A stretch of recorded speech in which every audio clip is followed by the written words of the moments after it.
no es algo que ha sido confirmado por Major League Baseball de que ha habido un ajuste en la pelota. Ni la pelota tampoco hace 5 años. ¿Realidad o teoría de conspiración?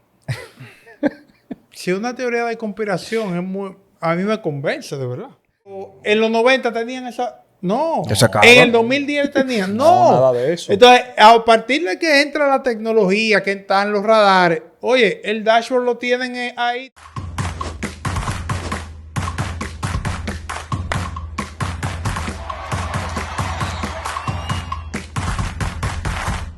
Saludos, bienvenidos a esta nueva emisión de Baseball Fantasy. Como siempre tenemos un contenido súper interesante. Vamos a hablar de los cambios que se han hecho en el béisbol y cómo han mejorado la calidad del producto que se ve en televisión. Más allá del aumento del tamaño de las bases, de las limitaciones de los virajes y de todas esas reglas que se tomaron hace una temporada, hay otros ajustes que se han hecho que han tenido igual o más impacto. Para ello hemos traído un invitado muy especial, amigo de nosotros, que es Jonathan Tiburcio y nuestro compañero de siempre, Norris Constant. Antes de entrar en materia, Jonathan, tú tienes una historia muy interesante. Tú tienes el perfil de lo que muchos de nosotros en algún momento de la vida hubiésemos querido hacer. ¿Cómo tú pasas de un trabajo tradicional, quizá aburrido, de 9 a 5, a los medios de comunicación y luego a trabajar de lleno en la industria, siendo uno de los líderes, porque inclusive hasta clase das? Sí. No, primero, gracias a ustedes por tenerme aquí. Yo soy un fanático de este podcast desde hace ya un buen tiempo. Y a raíz de ese contacto a través del podcast, pues hemos ido cosechando una relación de amistad, aunque yo conocía a Norris desde antes, a ti también habíamos coincidido en la Z, sí, en la Z101 habíamos coincidido, pero yo diría que una relación de béisbol la hemos ido construyendo a partir de eso. Mira, nada, son de los riesgos que a veces uno toma en la vida, sobre todo cuando uno tiene la libertad, porque no tiene los compromisos familiares. Yo te voy a decir, yo trabajaba en un banco y yo renuncié a un banco porque yo entendía que yo quería trabajar y para lo que yo realmente tenía cierto talento era para ingresar a los medios de comunicación, hablar de deportes, y lo hice a través de La Voz del Fanático, por allá por el 2009. Pero yo estaba crudo. O sea, yo le agradezco mucho a Dali Santiago el día de hoy, a don Mario Emilio Guerrero, a Roosevelt Comarazami, que Dios lo tenga en gloria a ambos, a Carlos Almanzar, que me dieron el chance, tú sabes, porque yo no tenía, sobre todo Dalís, que es el dueño del programa, que me dio la libertad me abría el micrófono en ciertos momentos. Entonces, poco a poco, yo me fui desarrollando. Como yo no era el mejor comunicador, ni mucho menos, yo estaba muy verde, pues yo utilicé una estrategia, tratar de hablar de cosas que los demás no hablaban. Entonces, si alguien hacía una pregunta en el programa y se quedaba sin respuesta, yo investigaba esa pregunta, le buscaba respuesta, pero no me quedaba en la respuesta simple, sino yo le trataba de dar la respuesta más compleja posible. Y eso me fue definiendo un perfil y ese perfil, ese estilo, pues me ha dado, una cosa me llevó a la otra. Mi agente sin paga, José Luis Mendoza, ya para el 2000, cuando tiraron Moneyball, la película, aquí se hizo un estreno. Yo consigo una entrada a través de José Luis Martínez, el coordinador de La Voz del Fanático, y me cuelgo en la sala. Yo recuerdo, Fernán Ravelo estaba en la fila de adelante. Y bueno, estaba lleno de gente de la industria del béisbol y todo eso, y medio de comunicación. Y entonces,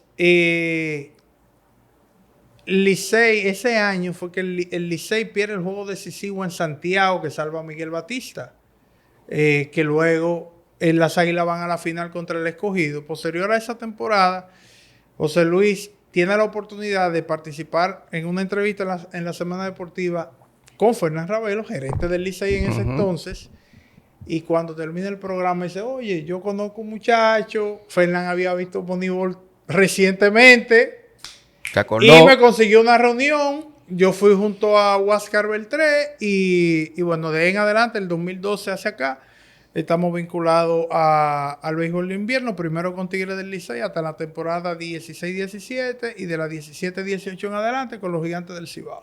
¿Y cuál es tu formación académica? Yo estudié originalmente, comencé a estudiar mercadeo y terminé estudiando comunicación. Ah, terminaste estudiando comunicación finalmente. Comunicación, sí. Mira qué bien. Y tú sabes que yo tomé un reto de que, no un reto no, sino que como ya yo tenía la libertad de participar en la voz del fanático, yo organizaba mi horario para tener siempre al menos un día libre, pues yo lo tomaba eso como una clase. Aunque yo no hablara, me paraba atrás y yo veía cómo ellos desarrollaban el programa y ya luego se me han ido abriendo muchísimas oportunidades y bueno, estamos aquí tratando de darle oportunidad en la medida de lo posible a muchísima gente que tiene mucho talento. Tiene muchísimo talento para los medios de comunicación. ¿Te mantienes activo con los Gigantes del Nordeste? O sea, ¿vas a estar para la próxima temporada? Sí, sí, claro. Estamos trabajando con los Gigantes del Cibao desde el día 1. Y bueno, la agencia libre, el proceso, armar todo el esquema. Sí, estamos ahí, gracias a Dios, y esperemos tener una mejor temporada este año. Bueno, siempre el campeonato es la meta final. Oh, lógico, claro, se goza mucho.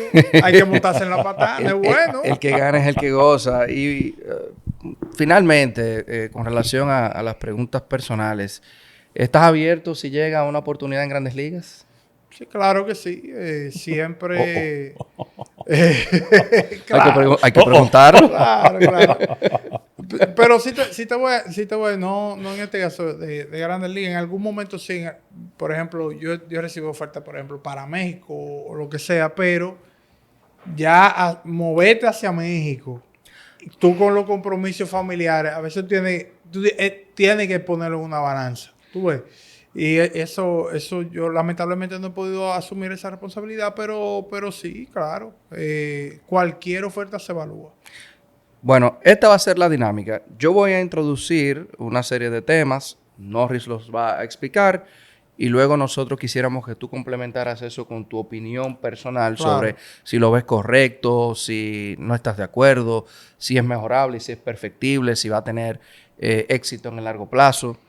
Y el primer tema que nosotros vamos a desarrollar es el de la reducción de la zona gris. Yo mismo no sabía que la zona de strike tiene lo que se llama un buffer zone en inglés, que es una especie de colchón. O sea, que dentro de la cuadrícula, que es la zona de strike, los bordes tienen 2 pulgadas, casi 2 pulgadas adicionales, que son prácticamente de apreciación. Es como un margen de error. Es como un margen de error. Entonces, al disminuir eso, que obviamente tampoco se les avisó de manera formal a los jugadores, muchos se toparon con la situación de que simplemente los árbitros tienen una zona de strike más pequeña. En ese sentido, aunque no se ha modificado la zona de strike en sí, sí ha mejorado el porcentaje de los lanzamientos llamados por los chiefs, por el umpire detrás, y eso ha traído también consigo un aumento en no necesariamente en la ofensiva, sino en los contactos y en las bases por bolas específicamente que se están tomando en los partidos. ¿Qué nos puede decir al respecto de eso, Norris? Mira, efectivamente, lo primero a resaltar es que lo tomó de sorpresa. A los jugadores comenzaron a jugar y se fueron dando cuenta de que había una zona diferente. No solamente los jugadores, sino que analistas de los que llevan estadísticas como de la zona de strike, sobre todo los que llevan estadísticas de lo que es el framing. Sabemos que el framing es el macoteo. Este macoteo que tienen estos catchers. Se dieron cuenta de que al momento de hacer el corte la semana pasada, solamente 2 equipos estaban por encima de lo que se podría llamar la media en mascoteo.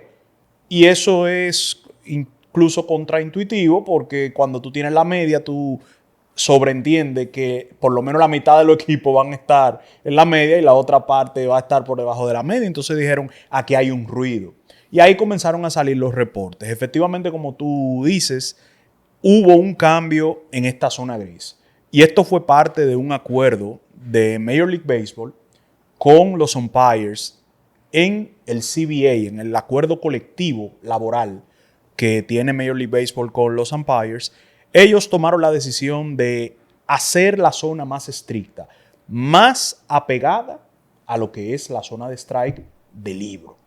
Esto ha tenido consecuencias. Como tú dijiste, hay menos ponches al momento de hacer este corte estadístico que abarca el primer mes y poco más de una semana de la temporada.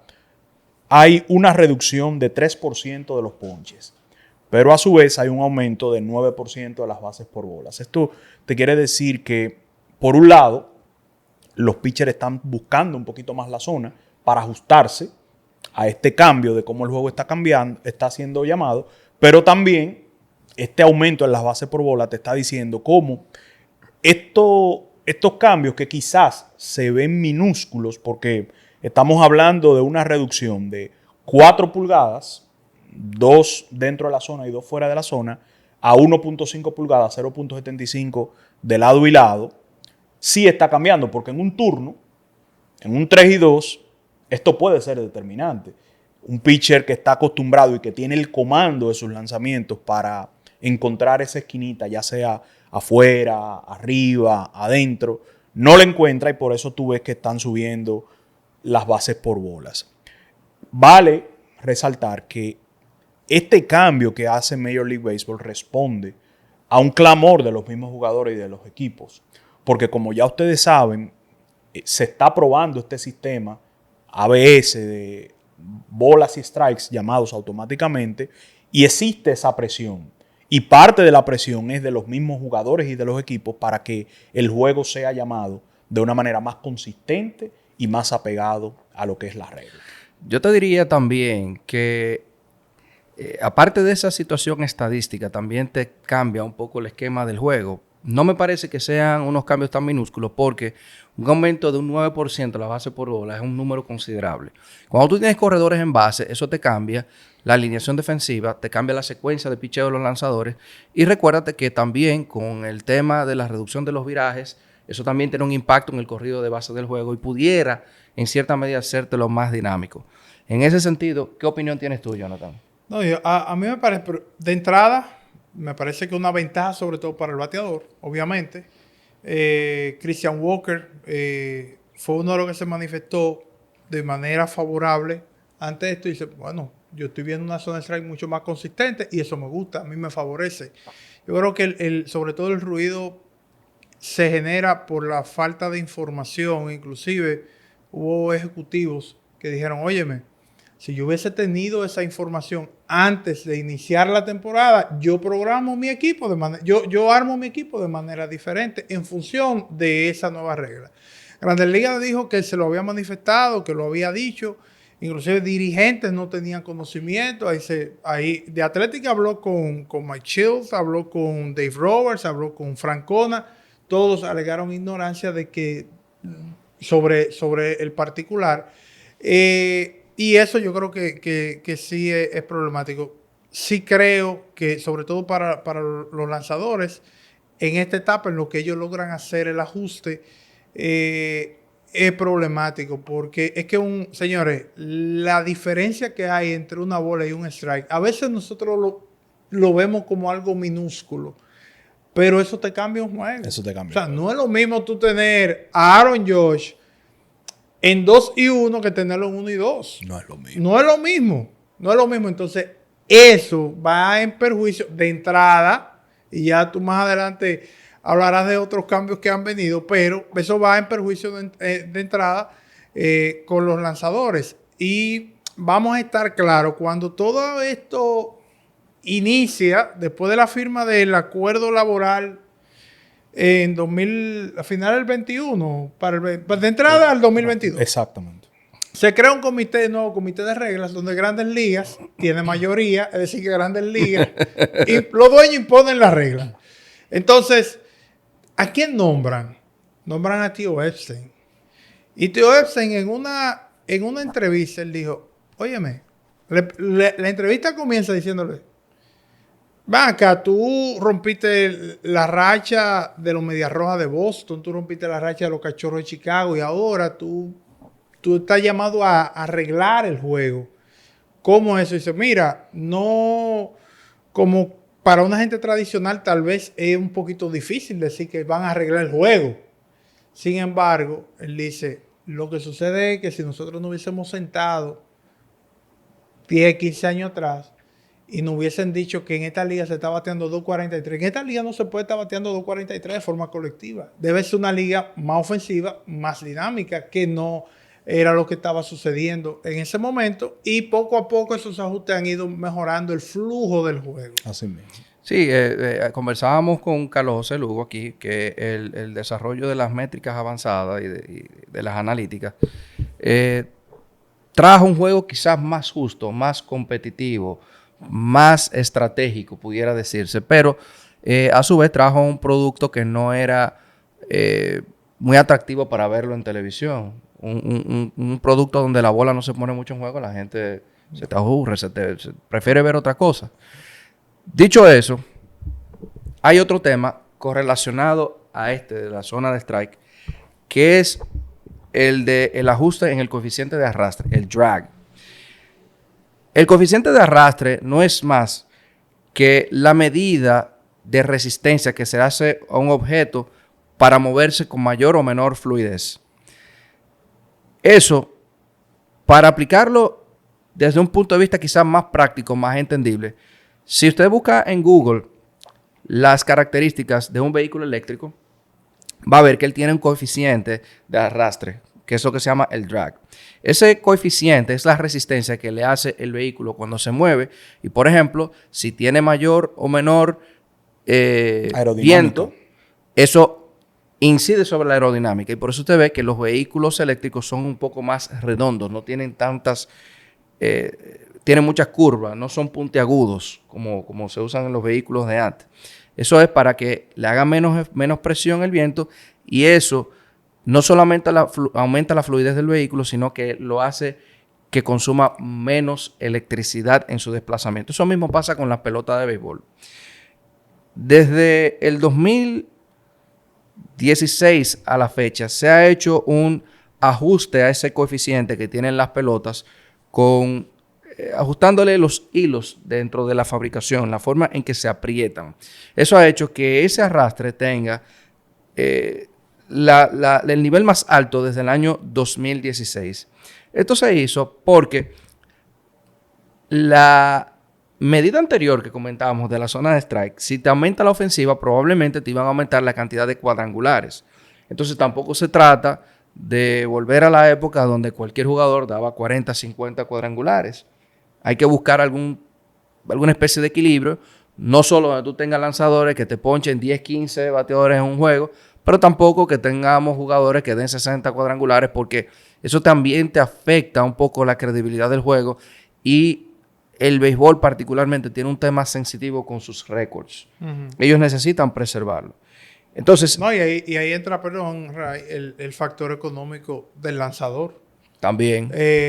Si de repente se hace demasiado vulnerable los lanzadores, entonces por el tema de los cuadrangulares, entonces eso afecta su finanza cuando ellos vayan a firmar un contrato. No, y te lo pone escaso los lanzadores buenos. Sí. Yo recuerdo en esa época, a principios de los 2000, lanzadores como Chan Ho Park, Kevin Mills, conseguían muchísimo dinero porque no había. Uh-huh. Y eran contratos que se daban malos, pero que ellos no tenían a quién contratar. Y especulo que la liga no quiere volver a esa época de nuevo. Entonces, dicho eso, aumentaron la cantidad de los batazos barrel, que son cuando se le da en la masa del bate. Cayó la distancia promedio de los batazos de 383 pies que había en el 2024 a 378. Aumentó la brecha entre el expected slugging y el slugging como tal. Estaba en negativo 0.71 el año pasado, ahora está en negativo 259. Y la conclusión final o la consecuencia que trajo fue una reducción del 4% de los cuadrangulares. ¿Qué opinión te merece eso, Norris? Sí, mira, como tú dices, el drag, tú bien lo definiste, no es algo que ha sido confirmado por Major League Baseball de que ha habido un ajuste en la pelota. Ni la pelota tampoco hace 5 años. No, 4 o 5 años. Esto es algo que no es tan fácil. No es tan fácil de determinar porque estos componentes físicos por el cual que inciden en el juego y en este caso específicamente en la pelota, requieren mucho trabajo de laboratorio para tú poder confirmarlo y tú poder verificar que es tal el caso. En aquel momento no era tan fácil porque lo que había cambiado en la pelota es lo que se llama el coeficiente de restitución o el rebote. Y eso se requiere un análisis de laboratorio con una gran cantidad de pelota para poder determinarlo. Aquí es más fácil porque en StatCast hay una medición donde continuamente van viendo este coeficiente de resistencia de las pelotas, como le llaman, forcing fastball, que son lanzadas en todos los juegos. La de 4 costuras. La recta de 4 costuras. ¿Y qué es lo que se observa? Aunque no ha habido una confirmación de Major League Baseball de un cambio en la pelota, sí se observa un coeficiente de arrastre superior al de todas las temporadas anteriores y que solo uno puede remontarse al año 2016 para tener un valor tan grande. Como tú bien dijiste acá, estos resultados que tú expusiste fue haciendo una búsqueda de todos los batazos conectados para controlar por el factor de la temporada del año, todos los batazos conectados entre los meses marzo y abril en Major League Baseball, comparando años 2024 y 2025. Los hallazgos te dicen que todos los batazos de la denominación Barrel, dígase que están siendo conectados a una alta velocidad y a un ángulo óptimo para conectar extra base, entre 100 y 120 millas por hora, la distancia promedio disminuyó 5 pies. Y una evidencia de que probablemente StatCast no está calibrado para esta nueva pelota, está esperando una producción mucho mayor de lo que se está conectando en 2025. Por eso vemos esta diferencia entre el slugging observado y el esperado, tan amplia de 259, y el año pasado para las mismas pelotas con la misma característica de solamente 0.071. Teóricamente, lo que se espera es que una variación de 0.01% del coeficiente de drag debe afectar hacia arriba o hacia abajo 5 pies a una pelota conectada a 100 millas por hora. Y eso es exactamente lo que tenemos ahora mismo. Una variación de 5 pies exactamente a las pelotas conectadas dentro de este umbral. Yo entiendo que esto es un movimiento que, como tú bien dices, el anterior afecta la forma en que los pitchers están lanzando. Major League Baseball, en mi opinión, esto es pura especulación porque no hay nada confirmado, pero en mi opinión Major League Baseball hizo algunos ajustes en la pelota para que no se disparen los jonrones. Recuerden que desde el principio de todos estos cambios quieren más bolas puestas en juego. Y por definición, un jonrón no es una bola puesta en juego. No. Porque el batazo es más emocionante, pero no, por definición no lo es. Por definición no lo es. Y ya vimos lo que pasó en algún momento en el año 2017, 2018, 2019, donde hubo una revolución de pelotas puestas en juego, pero que volaban la barda, que por definición ya dijimos que no lo es. Y eso tiene consecuencias que son no necesariamente positivas para el juego, porque el jugador busca más el jonrón y cuando tú buscas más el jonrón, llega más el ponche. Sí. Yo creo que esto era una decisión necesaria y que ya veremos cómo se va siguiendo desarrollando alrededor de la temporada. Mira, ¿realidad o teoría de conspiración? Si una teoría de conspiración es muy, a mí me convence, de verdad. Porque ¿qué tiene sentido? Porque el MLB, yo no creo que le convenga tampoco. Los jonrones se le se le incrementen de forma significativa. Yo estaba revisando, por ejemplo, el porcentaje de jonrones está ahora mismo en 2.83. La temporada pasada en 2.99. En el 2023 estuvo en 3.19. O sea, vemos cómo hay una tendencia a la baja. Y aquí, ahora cuando tú mencionas el tema de la pelota puesta en juego, en principio, todo esto del producto, hay los tres resultados. Ponche, boletos y los jonrones. ¿Hace cuántas temporadas? Déjame ver, lo tengo aquí anotado. En 2008, déjame ver, en 2011, para acercarme más, estaba por debajo del 30%. Esos tres resultados. Esos tres resultados combinados. Tenemos en el 2020, aunque fue una muestra más pequeña, pero estuvo en 36%. Previamente estuvo en 35%. Y ahora con el tema de las nuevas reglas está en 33. O sea, pero MLB está trabajando para que eso baje. Vuelve y baje. Porque vamos a lo mismo. Lo que queremos es presentar un producto más atractivo para el público en sentido general. Claro que sí. Que una pelota puesta en juego en 2019, para tú una pelota puesta en juego, tú tenías que esperar 4 minutos promedio. Ahora tú tienes que esperar 3 minutos, déjame ver, 3 minutos 20 por ahí. 3 minutos 17. Está bien. Está bien. Se está mejorando. Entonces, yo sí creo que es genial de parte de MLB para poder compensar un poco, aunque parecería que el tema analítico a quien más beneficiaba a los lanzadores. Por el dominio, el tema de la cantidad de ponches y todo eso. Vemos como los números ofensivos colectivos de la liga vienen bajando. Sí, correcto. Entonces, a quien más ha beneficiado es a la parte defensiva. Entonces, volvemos atrás. El producto no es tan atractivo cuando un producto total enfocado hacia la defensa. ¿Verdad? Si tú buscas el salario promedio de los lanzadores y lo comparas con el de otras posiciones, ese es uno de los que más ha aumentado.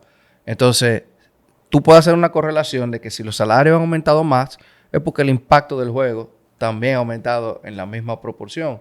Entonces, no me parece descabellado decir que ellos son los que más se han beneficiado. O sea, tú tienes un lanzador abridor que ahora lanza menos entrada, tira más duro. Tú tienes, o sea, al final los números nos mienten. Un lanzador que se enfrenta por tercera vez a la misma alineación va perdiendo efectividad. ¿Y eso en qué se traduce si yo te saco? En mejores números porque te preservo. Sí, Claro, y lo que él menciona es importante que nosotros lo resaltemos, que se refiere más a los avances tecnológicos que han estado relacionados al juego y que han aumentado esta productividad del jugador en el terreno, han estado más relacionados con el picheo. En los últimos años se ha visto como una especie de contrarrevolución donde no es que lo han alcanzado, sino que han tomado algún impulso con estas estadísticas donde se están midiendo la velocidad de los bates, donde se está viendo ahora la posición donde ellos están bateando, que ya se pueden estar estableciendo incluso correlaciones con qué tipo de lanzamiento tú puedes ver mejor de acuerdo a si tú te paras más abierto o te paras más cerrado, que esto puede ser algo para un episodio la zona fría posterior. y caliente de cada bateador, que varía. Pero fíjate, y yo tengo la información. Pero fíjate que esto es algo que los bateadores están teniendo acceso reciente. Los lanzadores ya hace más de una década están teniendo acceso a información que les dice que si tú tiras con este nivel de rotación la pelota, esto tiene tal efecto en el bateador. Y creo que es más común tú ver lanzadores que se preparan en un laboratorio a tu ver bateador. Claro. Entonces, batear es más difícil. Entonces, ¿qué pasa? El lanzador, las carreras son más cortas, por lo mismo que tú explicabas, las carreras son más cortas, pero ellos te dan todo. Son más eficientes. Son más eficientes. Anteriormente, quizás cuando nosotros comenzamos a ver béisbol, una tomillón. Tú encontrabas uno que otro. Ahora ya tú te encuentras que fulanito ya tiene una y tú ves que le dan, una tomillón tiene como 5 años de garantía. Oye, ¿a qué nivel estamos ya? No, o sea, el que le hacían una tomillón era una gran incógnita porque las probabilidades de éxito eran mucho menores que las de ahora. Creo que andaba en un 70, 75%. Ahora está más próximo al 90%. Y tú dirás, bueno, un 10, 15%. Métele ese 15% por la cantidad de lanzadores que hay en el universo de béisbol para que tú veas. Y cuando te hacían una segunda tomillón, ya eso era prácticamente una declaratoria que tú estabas fuera. Sí, totalmente. Sí, eso era sentencia de que tu carrera terminó. Otra situación, otra consecuencia que se ha derivado de todas estas medidas es el aumento de los robos de base. Ha aumentado significativamente la cantidad de corrido de base, pero eso no se debe solamente al tema del aumento del tamaño de las colchonetas o de la limitación de la cantidad de virajes. Estas situaciones que hemos comentado, por llamarlo de una manera, también incide. Y yo quisiera que tú nos explicaras un poco cómo se refleja eso en los números y qué impacto eso va a tener a futuro. Mira, ahora mismo, como tú bien dices, hay una explosión en lo que son las bases robadas. A mí me sorprendió ver estos números de que no solamente hay un crecimiento de 9% en 2025 respecto a 2024, sino que esta es la temporada, la segunda temporada, oigan bien, desde 1920, la segunda temporada con más robos de base por equipo por partido. Hemos llegado al punto de 0.81 robos de base por equipo por partido, solamente superado por la temporada de 1987 con 0.85. Pero hay una diferencia, y en esta diferencia yo quiero que nos detengamos un poquito. En el 1987 la tasa de éxito de los robadores cuando se iban a robo era de 70%. Ahora mismo está en 79%. Y para mí esto es un reflejo de lo que ha pasado en el béisbol en los últimos 20 años. Se puede decir que con la introducción de tantas analíticas que nos viven diciendo que robar base, por lo menos en ese momento, no era eficiente, no era lo más inteligente para tú aumentar tu probabilidad de hacer carreras, se ha ido transformando el escauteo, no solamente del jugador de posición, para que sus habilidades ofensivas sean más buscando poder, no tanto contacto, sino envasarse, pero el catcher. El catcher ha vivido en los últimos años de lo que le llamamos el framing. El catcher que veíamos en los 90, por ejemplo, Iván Rodríguez. Iván Rodríguez, conocido por esa bazuca que tenía en el brazo. Los amigos puertorriqueños me perdonarán, pero si tú buscas a Iván Rodríguez ahora mismo en Baseball Prospectus, su valoración defensiva no es tan buena. Porque en Baseball Prospectus... Te va a hacer viral de nuevo. No, le da mucho peso. Señores, escuchen esta aberración, que esto es algo que hace un tiempecito discutía yo con un amigo. Hay años, en esa década de los 90, donde Mike Piazza tiene una valoración defensiva superior a la de Iván Rodríguez. Porque era mucho mejor framing. Por el tema del macoteo. Hágase un episodio de eso solamente. Mike Piazza, el tan desacreditado por su defensa, porque no era bueno sacando corredores en el corrido de base, hay que decirlo, ni era bueno bloqueando el plato tampoco, que era lo que se quería. Era muy bueno en el macoteo. Él no era malo llevando el juego de los lanzadores. Él era mejor que Iván Rodríguez en eso, pero nadie lo notaba porque a nadie le importaba. Ni se llevaba la métrica tampoco. Pero ¿qué pasa? El escauteo y lo que se estaba buscando cambió. Tú estás buscando más un catcher que sepa llevar el juego y que sepa mascotear. Pero esto ha dado como resultado de que tú tienes muchos catchers que son deficientes a la hora de estar controlando el juego en las bases. Cuando tú a esto le sumas el esfuerzo que ha hecho Major League Baseball por aumentar las bases robadas, limitando los virajes de los lanzadores, tú tienes esta explosión. Este 80% te dice que hay para más. Ese récord peligra. Totalmente. Hay para más. No, y me parece, la temporada pasada, estaba chequeando, la temporada pasada fue alto, déjame ver, lo tengo por aquí, mira, en la temporada pasada, no, en el 2023 fue 80.2. Así mismo. La tasa de éxito, en el 2024 fue 79 y estamos ahí. Estamos ahí. Ahora, es un tema súper interesante. es súper interesante porque tú tienes muchas ramas por donde irte. Primero, ¿cómo valoramos una base, las 70 bases robadas de Acuña? No pueden tener el mismo peso que 70 bases robadas en los 80. Ni en ninguna otra época. Porque la limitación de los virajes. Bueno, eso tú puedes desarrollar esa línea. Lo otro es, como tú lo has planteado perfectamente, ha cambiado el rol o está cambiando el rol del receptor. En términos defensivos, es como que el paquete ahora ha cambiado. Primero, cuando comenzamos vamos a convertir bolas en strikes, ahora vamos a convertir bolas en strikes. Y regularmente trabajaban este-oeste. Luego entonces comenzaron a trabajar sur-norte. Sur-norte, así mismo. La mascota abajo y subían la mascota con el picheo. Y era difícil realmente para los árbitros. Pero eso todavía se practica de esa forma, porque estamos hablando de que los jugadores de Grandes Ligas no tenían el conocimiento del cambio en la zona de strike. Es decir, que en la parte formativa, todavía en Grandes Ligas se está trabajando así, para para convertir bolas en strikes. Pero entonces entra el elemento de el corrido en las bases, de las bases robadas más bien.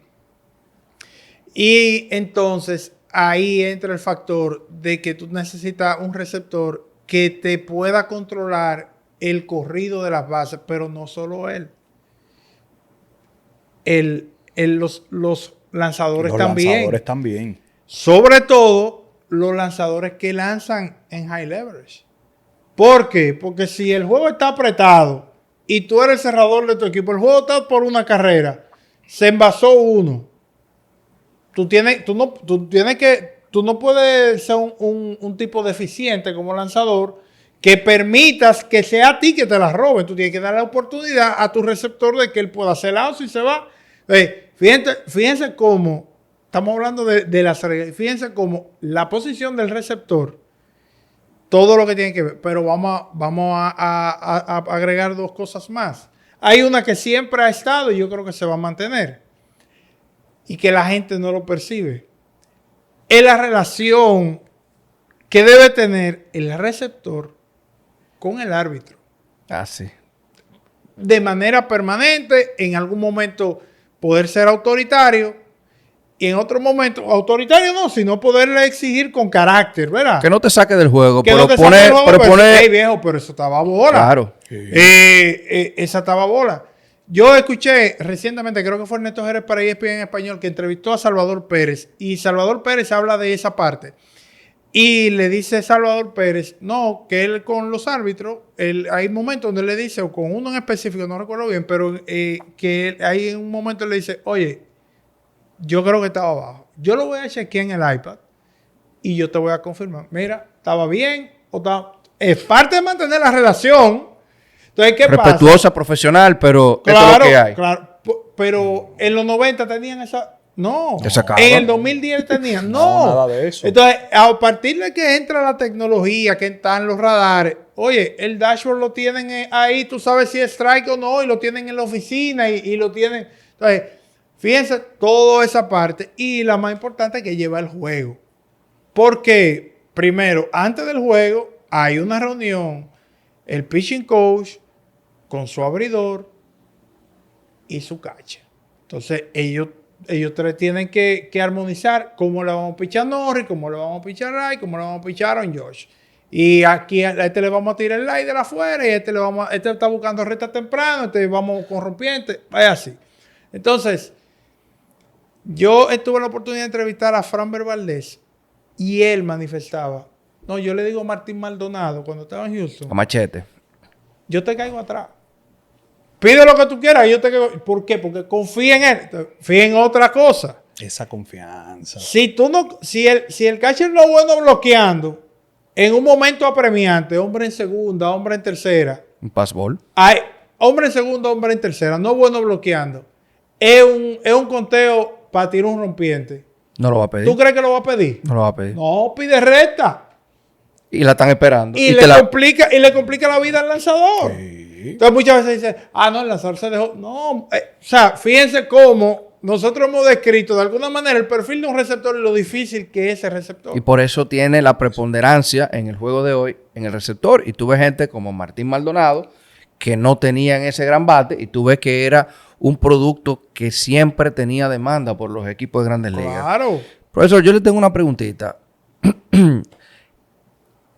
A la fecha de este episodio, en el 2025, partiendo de que la Serie Mundial del 2016 entre los Cachorros y los Indios de Cleveland se hubiese hecho en octubre de este año con el mismo roster, ¿tú crees que John Maddon hubiera traído a John Lester al relevo con los corredores en base como se dio en esa ocasión? No creo. Digo, hay momentos... Partiendo de la data. Hay momentos donde los dirigentes votan el plan y se van por la intuición y el famoso feeling. Pero, óyeme, hay lanzadores que son para venir con inning limpio, como uno dice. Hay lanzadores de inning limpio. Los lanzadores, los relevistas situacionales que vienen con hombre en tercera, con base llena, y eso resuelven. No, y que ya John Lester, en esa etapa de su carrera, ya le estaba podía tirar. Ya estaba en el modo de que él no podía tirar a O primera. sea, el tipo era nulo. A él le iban a robar el home si lo traía. Ahora, tú sabes que una pena, ese lanzador que era el Lugie, el zurdo de un solo out, el left-handed one-out pitcher, Sí. ha desaparecido por el tema de la regla de que tiene que sacar 3 outs. 3 outs. Pero a mí me gustaría que en otro momento eso pudiera... Bueno, yo sé que eso te retrasa el juego, pero la verdad que te trae un matchup situacional bastante interesante. Pero es un tema interesante, ¿verdad? Pero estamos hablando de que MLB ha reducido entre 25 y 30 minutos el tiempo promedio de juego. Y si tú tenías, vamos a suponer un juego, 48 pelotas puestas en juego. Es un juego que te duraba 3 horas, 3 minutos. Y ahora tiene las mismas 48 pelotas puestas en juego. Y el juego te dura 2 horas y media. Entonces, la gente no lo percibe. La acción es similar, pero el flujo es mucho más es fluido. diferente. No, pero no hay que volver exactamente a la posición anterior. Pero yo te puedo dar un solo lanzador por juego. Bueno, hacer, podría por ejemplo. ser, pero también eso obliga a los lanzadores a tener una preparación diferente. Sí. Habría que ver. Mira, algo que no... del tema de los receptores, porque es que los receptores es una posición y nosotros no damos muchos receptores aquí en la República Dominicana, pero sí muy buenos receptores pues latinos. Y todo eso que nosotros hemos mencionado es para que usted vea que la preparación de un receptor es una cosa aparte, es un animal aparte. Bueno, en el valor posicional para la victoria sobre el nivel reemplazo, el receptor entra con un crédito de 12.5 carreras. De entrada entra con De entrada, De tú entrada, estás ganando. sí. Otani como DH a tiempo completo, Marcelo Zuna, menos 12.5 o menos 17. Sí, es una penalización, pero el catcher entra con eso acreditado. Claro. Tú sabes que mucha gente no le gusta el WAR por eso, pero no se les explica que es que para tú poder medirlo, tú tienes que comparar pera con pera, manzana con manzana. Tú no puedes coger y medir a todas las posiciones con la misma vara porque el cálculo tiene una ponderación dependiendo de la posición defensiva que tú juegues. Lógico. Entonces, el primera base te va a dar un número menor que el shortstop. El tercera base te va a dar un número mayor que un left field. El catcher siempre te va a dar más que todas las otras posiciones. Entonces, Totalmente. ahí es que viene la problemática. Recapitulando, yo creo que podemos estar de acuerdo los tres que el juego se ha hecho más dinámico, se ha roto con la inercia que tenía en años recientes, 10, 15 años atrás. Hay más bolas en juego, hay más acción en las bases.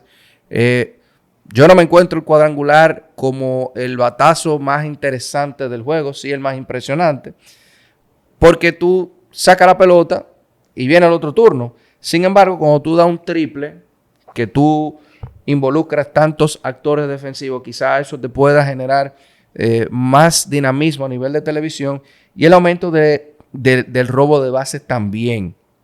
Los partidos ahora son mucho menos largos y entiendo que más atractivos para el público. ¿Cuáles serían las implicaciones a futuro Por ejemplo, en cuanto a scouting, hablábamos de la revalorización de las posiciones, no solo a nivel de WAR, a nivel económico, a nivel defensivo, de importancia. Y al final del día, y me gustaría la respuesta de los dos, ¿cómo ustedes ven el rumbo del deporte a futuro?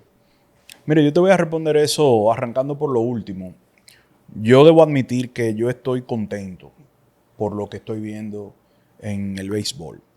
Y lo que más me hace feliz es que veo iniciativas de Major League Baseball que no están divorciadas la una de la otra, sino que están pensadas para trabajar en conjunto y hacer un mejor producto. Fíjense cómo arrancamos mencionando las limitaciones o la reducción en la zona de strikes, pero acompañada con una pelota menos viva. Para que, o bueno, no sería correcto decir menos viva, sino que viaja menos. ¿Para qué? Para no romper el balance de lo que se está poniendo en el juego. Y que inicialmente lo que estoy buscando es más pelota puesta en juego. Y si consigo más honrón, entonces estoy yo mismo dándome un tiro en el pie para lo que estoy buscando. A mí me hace feliz ver que Major League Baseball está siendo estratégico con lo que está buscando, con lo que está persiguiendo. A futuro yo veo un mejor producto, definitivamente. Hay todavía mucho por donde mejorar. Por ejemplo, en la parte de estos retos que se le hacen a las llamadas de los umpires, un safe en primera, hay mucho que mejorar, porque para mí es un absurdo que el equipo tenga la posibilidad primero de ver la repetición para después decidir si voy a retar si voy a pelear la o no. decisión. Tenemos que ser un poquito más justos con el umpire y que sea tu apreciación en vivo contra mi apreciación en vivo. Si yo creo que tú lo hiciste mal, pues yo te reto. Pero no que yo voy a ver una repetición y después te voy a retar tu apreciación en vivo. Y eso lo que hace es que retrasa más el juego. Tú tienes como en baloncesto o en cualquier otro deporte que tiene ese sistema de reto, ahí mismo. ¿No lo pediste? Pues seguimos. Y ahí tú reduces un tiempo importante porque la cantidad de retos por juego se van a reducir, pero también ese interín en lo que tú lo ves y te decides si quieres retar y que estamos esperando a ver si pasamos al próximo inning, ahí se reduce. En general, creo que va a haber transformaciones para el escauteo, para los catchers, como ya bien explicó. Yo no voy a agregar mucho ahí. Ya Jonathan explicó bastante de los catchers, lo que significa para los catchers. Va a haber un cambio, va a haber un poquito más de balance. No es que el mascoteo se va a dejar totalmente de lado, porque todavía hay espacio para mascotear. Tú vas a tener que ser más fino, pero vas a tener que aprender también a controlar el corrido de bases. Lo que pasa con eso es que cuando se habló por primera vez del sistema automatizado, obviamente ya se ha ido probando, se ha ido perfeccionando, porque las primeras pruebas que se hicieron en Liga Menor, las cosas no andaban bien. Estamos hablando por allá por 2022, 2023, y en los sistemas más bajos, más básicos de formativo de Liga Menor. Y las cosas no andaban bien. Había muchos errores para poder implementarlo. Pero a nivel de grandes ligas, muchos receptores pudieron prolongar, o algunos receptores podían prolongar sus carreras por la habilidad de ser buenos con el framing. Uh-huh. Entonces, desde el punto de vista de la asociación de jugadores, ¿qué es lo que está, cómo ellos lo ven? Ah, no, pero que uno de la gente mía, uno de mis jugadores, o algunos de mis jugadores pueden prolongar su carrera, pueden ganar 2 años más en Grandes Ligas o más tiempo. Ahora, de alguna forma, porque no se ha implementado el sistema, pero si la zona de strike es más pequeña, digamos que es una preparación para lo que viene, para lo que podría venir, y ya estamos viendo que el framing, entonces lo que tenía mucho valor hace pocos días. Hace 2 años. Entonces, ahora ya de repente no va a tener tanto valor si lo proyectamos dentro de 1 año, 2 años. Ahí va a tener lo mismo que el relevista especialista que venía y se acaba un out. Ahora el receptor va a decir, bueno, yo voy a tener que, además del framing, voy a tener que tirar. O el que tira va a decir, bueno, voy a tener que aprender a hacer framing. Y ahí se le va a complicar el asunto. Sí, en general, como decía la idea, a mí me parece que el béisbol, no todo puede ser positivo para todas las posiciones, pero en general como producto, creo que el béisbol que veremos quizá en 5 años va a ser considerablemente mejor producto que el béisbol que veíamos en el 2020. En cuanto a la parte de scouting, ¿qué tú crees que pase con la herramienta velocidad? Te pregunto a ti, Jonathan, que No, yo creo que se va a tomar más en cuenta, obviamente, porque se le está sacando más provecho. Anteriormente, por un tema del riesgo de lesión, número uno, y en otro, y por el tema también de cuál es el porcentaje de éxito que tú tienes que tener para para intentar robarte una base. O sea, tú dices, bueno, mínimo un 75, 76%.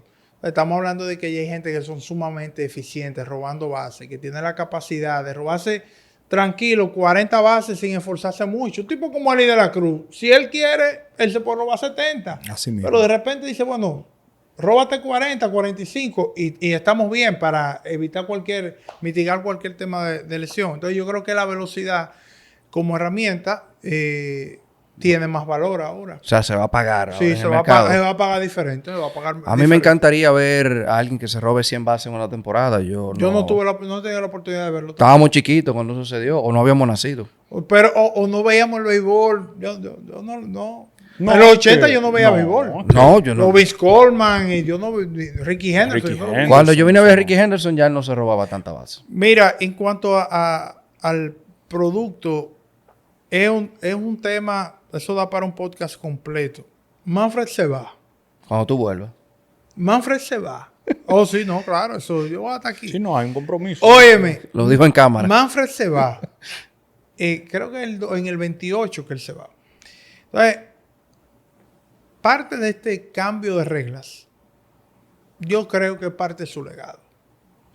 Y parte de su legado también es mantener la hegemonía y la fortaleza de los propietarios sobre los jugadores en los acuerdos laborales. Le han dado Porque duro. eso es algo que él viene arrastrando desde antes de ser comisionado y él lo que lo ha hecho es fortalecerlo. Vamos Él- a pelear, peleamos. Es lo que es abogado, experto en negociaciones laborales. Claro. A él lo trajeron para eso y hay que decirlo, aplastaron a los jugadores en las últimas 2 negociaciones. Entonces, ahora él tiene, eso va a ser parte de su legado. Y el cambio de reglas, yo creo, viéndolo desde el punto de vista positivo. Al principio los jugadores se quejaban del pitch clock, del Del pitch pitching clock. clock, sí. Que la Y ahora, lesión, ¿quién que- se queja? Nadie se queja. Nadie se queja. Entonces, el producto yo creo que es más atractivo. Creo que hay que dar un paso más hacia... Y ellos están promoviendo la figura. A mí me parece eso fenomenal. Pero yo creo que hay que dar un paso para que el producto sea más atractivo para aquel que no sepa ni siquiera de béisbol. Tú tienes una figura como Tani, que es mercadeable. Tú tienes a Acuña, tú tienes a Tatis, tú tienes a Aaron Judge. Esos tipos hay que explotarlo de forma que llegue a a un público que no sea común. Como llega LeBron James, como llega Luka Doncic, como llegan los atletas de los otros de otra liga disciplina. profesional. O como paréntesis, para que tú sigas la idea, o como hizo Fórmula 1, transformando la forma de mercadear el deporte para que sea más cercano con los jugadores, y eso ha generado un tsunami de afición hacia la Fórmula 1. Totalmente. Sí, Hay sí. una nueva comunidad que sigue Fórmula 1 porque entendió el proceso a través de esos materiales audiovisuales que ellos colocaban en la principal plataforma de Exactamente. streaming, que es Netflix. Entonces, yo creo que eso es lo que... Pero eso no creo que le vaya a tocar a Manfred. Probablemente Ojalá no. que quien venga con esa visión.